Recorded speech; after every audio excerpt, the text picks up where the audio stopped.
Ryuji Takasu lives in a small apartment with his single mother, Yasuko Takasu, who works at a hostess bar. Their apartment is overshadowed by a large, luxury apartment tower next door. Ryuji does all the chores of the house, and on his way to start a new school year, he finds that his looks still give him the reputation as a Yankee. As such, people fear him, giving him their wallets out of the blue. Ryuji has a best friend named Yusaku, and Yusaku is good friends with a girl named Minori, whom Ryuji likes but finds himself flustered when trying to talk with her. The three of them are in the same class, as is the short, mean-looking girl with the name of Palm Top Tiger. When Taiga runs into Ryuji in the hall, everyone expects a fight and are amazed when Taiga punches Ryuji out of her way. After school, Ryuji is returning to his homeroom from the teacher's room when he finds Taiga trashing the place. He tries to get his bag, but Taiga tries to insist it's her bag. Ryuji points out that her bag is on a nearby chair, but Taiga insists. However, Taiga sneezes and loses her grip. Realizing she has lost the battle, she leaves with a baka insult. Ryuji can't leave the classroom as it is, so he cleans up the place before going home.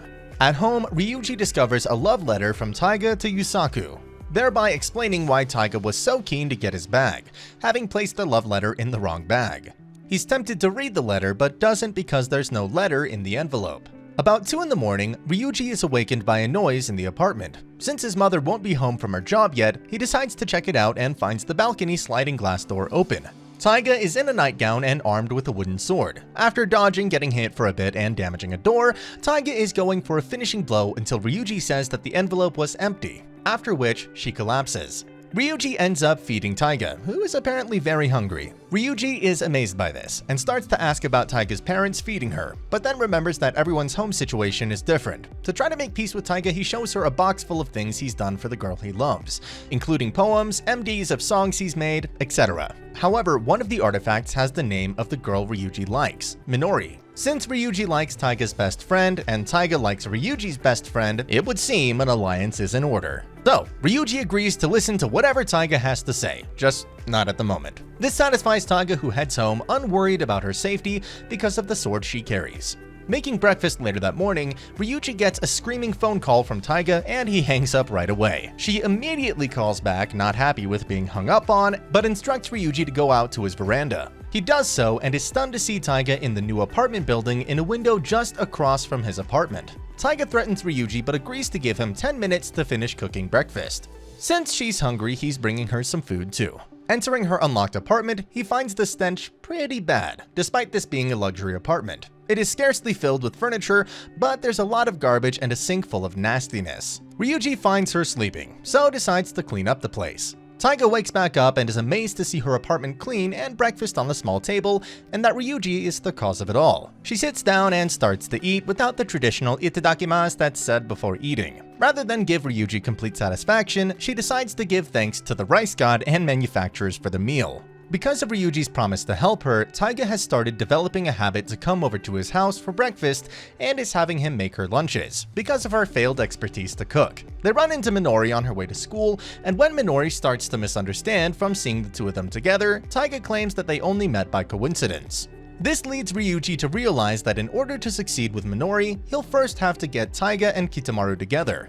Their initial plan takes place during gym class. Ryuji and Taiga pair up to toss a basketball around with the goal of Ryuji throwing a basketball at Kitamaru's partner. He would then rush that person to the infirmary, allowing Taiga to re-pair up with Kitamura. Unfortunately, to complicate matters, Kitamura also pairs up with a girl, and Taiga ends up getting distracted, so she doesn't avoid the basketball in time and instead gets hit in the face. The next plan involves Taiga giving Kitamura some cookies she baked during home economics class, but Kitamura is in a rush, so Taiga has to chase him. In doing so, she accidentally slips on the stairs, and Ryuji has to catch her, but her cookies go flying out the window. This latest failure depresses Taiga because she feels that she can't succeed. So, Ryuji tries to make her feel better by eating all the ruined cookies and saying that they were delicious. Unfortunately, a new obstacle soon develops for the two. Because of how much time they're spending together, their class has started to believe that Taiga and Ryuji are a pair, and are going out due to the amount of time that they spend together. The rumors quickly spread to Minori, and she takes the two onto the rooftop so that she can formally ask Ryuji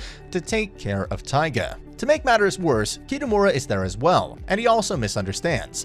Both Taiga and Ryuji are heavily heartbroken, and Taiga even apologizes to Ryuji because she feels responsible for the whole situation. She had been living alone because she had not gotten along with her own parents and had felt at home at his house. She feels that no one understands her, and she takes her frustrations out on a utility pole by kicking it multiple times. Ryuji joins her, and their kicking eventually causes the pole to slant a little. This small victory causes Taiga to decide that she'll confess her feelings to Kitamura, and she claims that Ryuji can stop being her dog.